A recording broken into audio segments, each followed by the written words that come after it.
Hi friends.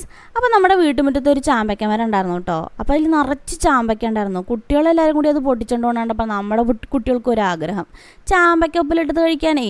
അങ്ങനെ അച്ഛമ്മോട് കുട്ടികൾ ചോദിച്ചു, അച്ഛമ്മ ഞങ്ങൾക്ക് കുറച്ച് ചാമ്പയ്ക്ക ഉപ്പിലിട്ട് തരുമെന്ന്. കുറച്ചല്ലേ കൊണ്ടുപോടാ മക്കളെ എന്ന് അമ്മയും പറഞ്ഞു.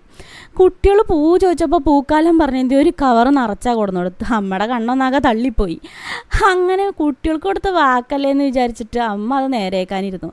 അതിലത്തെ കുരുവും പുഴുവും ഒക്കെ കളഞ്ഞൊന്ന് കഴുകി സെറ്റാക്കിയിട്ട് വന്നപ്പോൾ അമ്മ നേരെ അതിനെ ചാമ്പയ്ക്ക കുട്ടന്മാരെ കുപ്പിയിലാക്കിയിട്ട് അതിൽ കുറച്ച് മുകളിൽ ഉപ്പ് വെതറി, അത് കഴിഞ്ഞിട്ട് കുറച്ച് വെള്ളം ഒഴിച്ചു, അത് കഴിഞ്ഞിട്ട് കുറച്ച് വിനാഗിരി ഒഴിച്ചു കേട്ടോ. എന്നിട്ട് നേരെ അമ്പടച്ച് വെച്ചു. ഒരു ദിവസം കഴിഞ്ഞ് ഞാനൊന്ന് ടേസ്റ്റ് ചെയ്ത് നോക്കി. എൻ്റെ മോനെ ഒരു രക്ഷയുണ്ടായിരുന്നില്ല കേട്ടോ, നല്ല ടേസ്റ്റ് ആയിരുന്നു. എല്ലാവരും ഒന്ന് ട്രൈ ചെയ്ത് നോക്കുന്നുണ്ട് കേട്ടോ. അപ്പോൾ കുട്ടികൾ മാത്രമല്ല അമ്മമാരും അതിരുന്ന് കഴിച്ചു, നല്ല ടേസ്റ്റ് ഉണ്ടാവുന്നുണ്ട്. അപ്പോൾ ഇത്രയേ ഉള്ളൂ ഇന്നത്തെ വീഡിയോ. എല്ലാവർക്കും വീഡിയോ ഇഷ്ടപ്പെട്ടെന്ന് വിചാരിക്കുന്നു. എല്ലാവരും ലൈക്ക് ചെയ്യുക, ഷെയർ ചെയ്യുക, സബ്സ്ക്രൈബ് ചെയ്യുക. ബൈ.